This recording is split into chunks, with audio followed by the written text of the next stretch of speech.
Hello, once again, everybody. Mauricio Garcia. Always extremely excited to begin yet another week with powerful topics that are going to help us excel in business. You know, there is great opportunity in America today. There are trillions and trillions and trillions of dollars moving. And if you're able to figure out where that money is moving from to where it's moving to, you've got an opportunity to make a lot of money. But more on that later on the show. Today, as always, I'm joined by my friend, my mentor, my partner, Mr. Hubert. Humphrey. Hubert, just checking the audio, my friend. How are you? Doing great. Glad to be here this week. Be another great week. Awesome. Thank you for doing as always, for leading this podcast. And you know, there are secrets that you share all the time, and there are codes. I've learned the words, the modern day Alexander. A lot of the things you do really are inspired and gravitate around what Alexander the Great was able to accomplish in his lifetime, right? The greatest conqueror considered by many of all time. And there is a certain way of thinking, and you've adopted that in many, many different ways. And so I want us to cover that today, because to win in business, to win out there today, it looked like we've got to, and I took this right from your book. It says you've got to plan like Alexander, you've got to maneuver like Napoleon, you've got to fight like Patton, and then you got to build like Hubert. So let's dive deeper into this, because I think it has a lot to do with the psychology, the mentality that we need to go adopt today to be able to win out there in the real world, especially in the world of business. Right. Well, Alexander was a great strategist. He was able to not only have goals and a vision of what he wants to accomplish, but he was able to have a plan. But a plan's of no value if you don't have a good strategy for implementation. And he always had a great strategy for doing it, and a way about which he was going to go out and conquer the known world. Mm-hmm. And his strategy was not to go out and just go attack. He was never a surprise attack kind of guy. He never went into these countries and just made surprise attacks. He was a negotiatory kind of guy. He would send a liaison in representing him into these cities or these countries, and let him know that Alexander was at the gates. His reputation would always precede him, which is a good thing to have in business. If you got a reputation that you're a winner and what you do is successful, and it would be wise to partner with you, that's a good reputation to have in business. Well, he had that reputation, and most of the people accepted his offer and knew that it would be better for them, and they made peace before there was ever a conflict. And he would come in and do the things from a diplomatic standpoint, and he assumed control of that territory, that country, and started to make it a Greek part of the Greek territory. Mm-hmm. And it was his he had a strategy, and that was his way. Really, I could summarize the Alexander part of that quote you read a while ago. Is Alexander wanted to conquer the world by conquering the hearts of men. So let's think about that. Yeah, conquering the hearts of mm-hmm. men. That was his style. Not that there wasn't fighting and he had an army, but he had a 50,000 man army that was going with him all across this territory to the world ran out at the ocean. He knew he wasn't going to have to fight all these battles.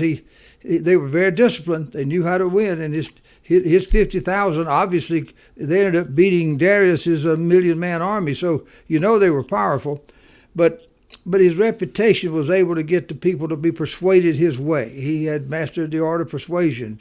Like Lincoln, our great President Lincoln. There's a book on him called the Art of Persuasion. Lincoln on leadership. His whole philosophy was about persuasion. Mm-hmm. And that was his strategy. So you're basically saying, hey, you've got to think strategically. It's not like because what you described, right. Alexander would go in there and negotiate, right? Peace. It's kind of like either convert or we're going to come in and we're going to cut your throat. Well, probably something like that. He would let them know that, hey, You got till 12 o'clock tomorrow. You can join with us, and you're going to share in our bounty and the rewards, and we'll probably promote you to another level, and on and on and on. And you'll be a part of the great Greek world and have the protections and the rights and the prosperity that will come from that, or there'll be trouble at high noon. So bringing that into today's world, how would that translate to a modern day Alexander now going out there as you're recruiting for your cause, you're recruiting for your mission? I kind of see like in Elon Musk as an example, right? I mean, there are competition. Maybe you got Jeff Bezos and you've got Elon Musk as an example, both trying to go into space, both trying to, in their own ways and their own models of the business they're trying to build to do that. But I guess what I'm trying to say is, how would Alexander the Great apply that principle in today's world? Well, he would try to win people over with having their heart in his camp, having them to feel what he was very good at getting people to want what he wanted them to want to feel what he wanted them to feel, and persuade them to join with him. That was what he would do today, and the great business leaders today, they're able to do that. They're able to build coalitions, and because if they spend all their time fighting each other, they'll never get anything done. In the business world is not equipped for warfare like military is, so it has to have some of that going on in it. So it's how they bring their teams, right? How they bring all their talent, how they recruit all the people that enables the creation of such great companies. I get it. You're persuading people to join you, to work with you, those that are on your board, to follow your mission. But even clients that you're trying to persuade to buy your product, or vendors that you're trying to persuade to join in and be a part of your project, all of that's persuasion and setting them on a big dream. And Alexander started with a big mission. Hey, the Greek way is the right way. We want to go out and conquer the known world. We're going to do it with or without you. A pretty big idea, and pretty hard to. You were risking a whole lot not accepting his offer. It's like in the Godfather movie, where they offer you a deal that you can't afford to turn down. Sure. You just can't resist it. But the second part of this thing about maneuver like Napoleon. Yep. Napoleon was famous for as the lines of battle were drawn. He would have different ones of his cavalry that were close to him would go and make contact, and he would just watch a little bit to see how the enemy would respond, and then he would wait and see which opening was the most vulnerable, and he would maneuver all of his strength to that point and go right through that decisive point. So he mastered that maneuverability. He was very nimble on his feet, so to speak, as a military leader. And no matter what anybody else was doing, he was like a chess master. He could see the moves. He could see the whole table. He could see several moves ahead, and he would maneuver to those points. That was the strength of Napoleon. He had other strengths, but that was one that he was really known for. Was when he finally sent his troops in, the whole force in, it was because he had sized up everything and had maneuvered it right to the right point. And that sometimes that was not necessarily clear to him to start with. He had to find that, and I think that's what you got to do in business here. I've got trouble with my earpiece here, but you got to do that. And do you think that it's kind of a skill that you can learn, or is it just a simple kind of a talent you're born with to be able to be that kind of maneuverer? No. Hey, listen, none of us are born with anything like that. We're born with the same emotional system, the same deal. I'm not going to say that the Lord hadn't put some gene in some person, whatever that's really not duplicatable. I'm sure that happens. If I ever get to talk to him one day on the other side, I'll ask him that question. But I know right now the bulk of us everything that's needed to be successful in business and warfare and any kind of leadership is an ability that can be learned and developed. So these were just skill sets and abilities that were developed in these guys. And then fight like Patton. The one thing about Patton was tenacious. I mean, he was able to keep his troops going even when they'd been on long marches and many battles and had no sleep. And like the Battle of the Bulge, one of the most famous battles in World War II, and were very decisive when the Germans were making one last big mounted push to stop the Allied forces as they'd come inside as they were headed toward Berlin. And they stopped in the Ardennes forest up there.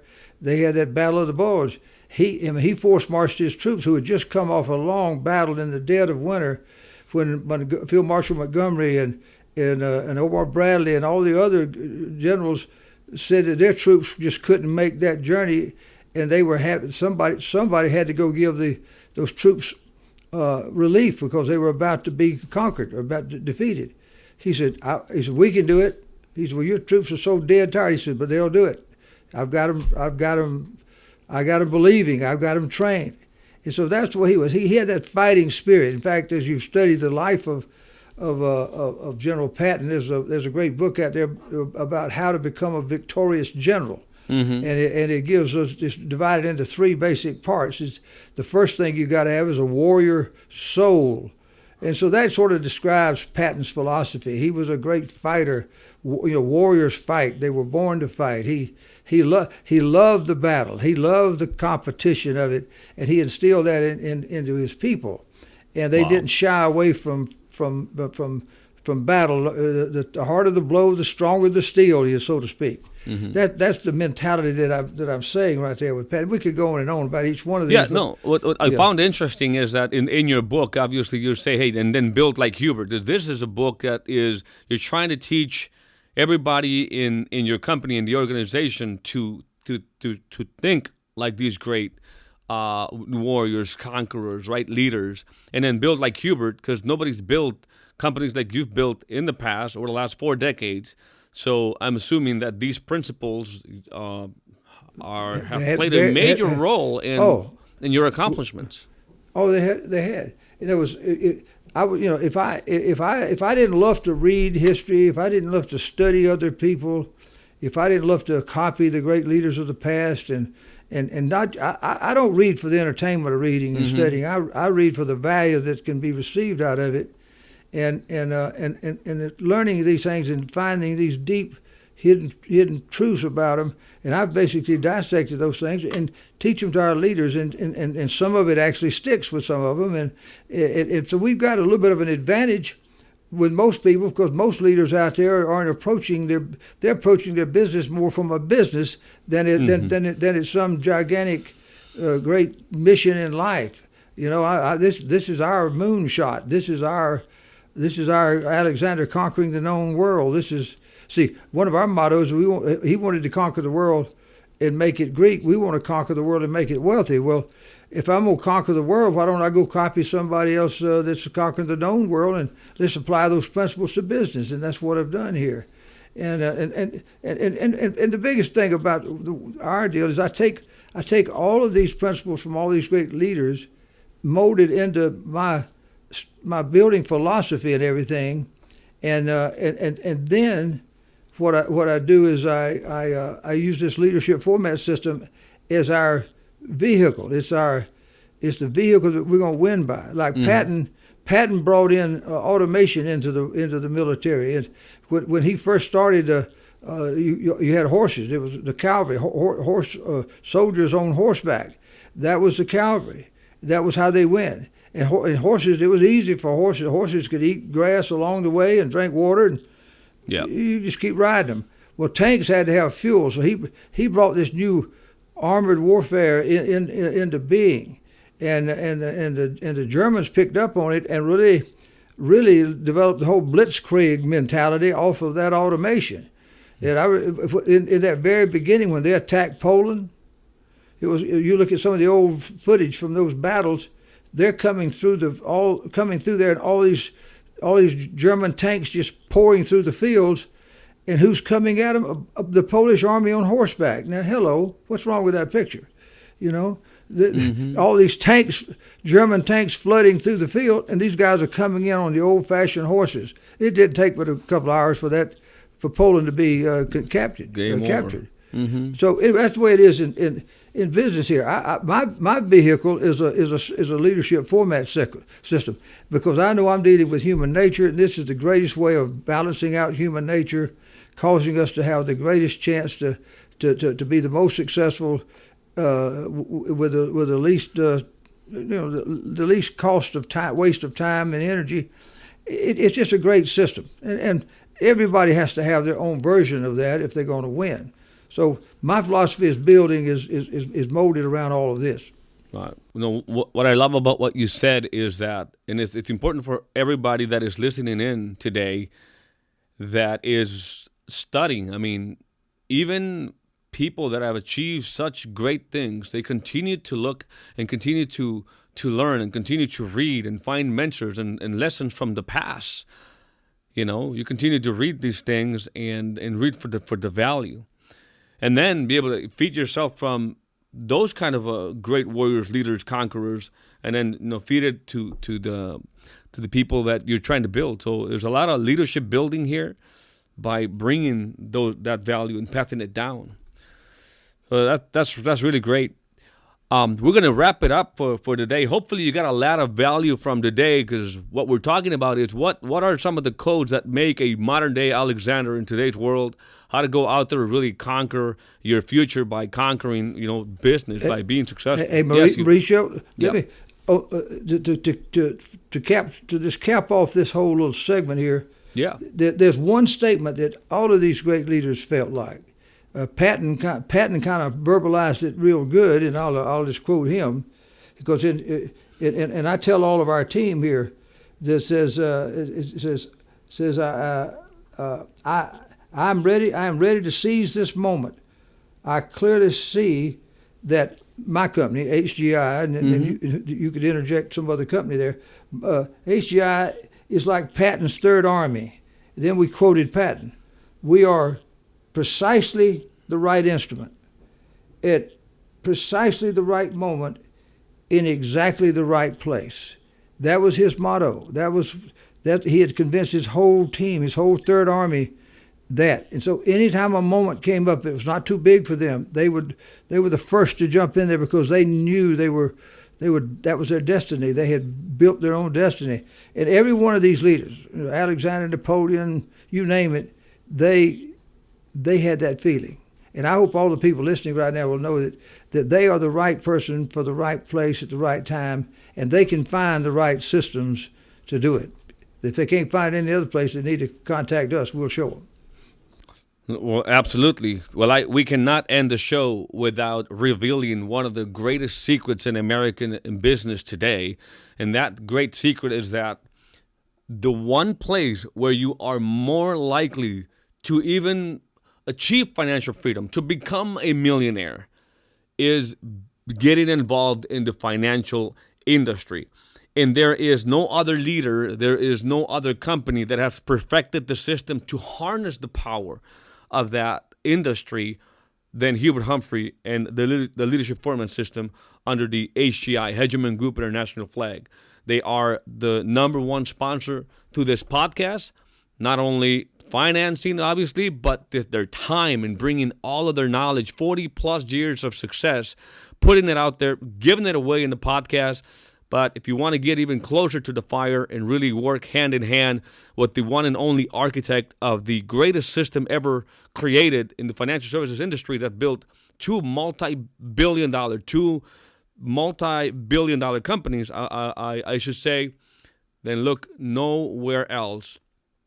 And to learn more, go to hgiopportunity.com. That is hgiopportunity.com. We even made the link very simple for you to remember. hgiopportunity.com. There's a whole presentation there for you can learn more about it. You can thank me later. Hubert, let's have a record week. Thank you as always for all you do, for all the value you add. Hope you have a great beginning of the week. We'll see you tomorrow. All right. See you later. Warning. This podcast may change the way you think about business, entrepreneurship, and money forever. The Conquistador Podcast was created for dreamers, entrepreneurs, and leaders who want to conquer their future. To be an epic entrepreneur, you must adopt the right mental paradigms as well as master the art of selling, marketing, and finance.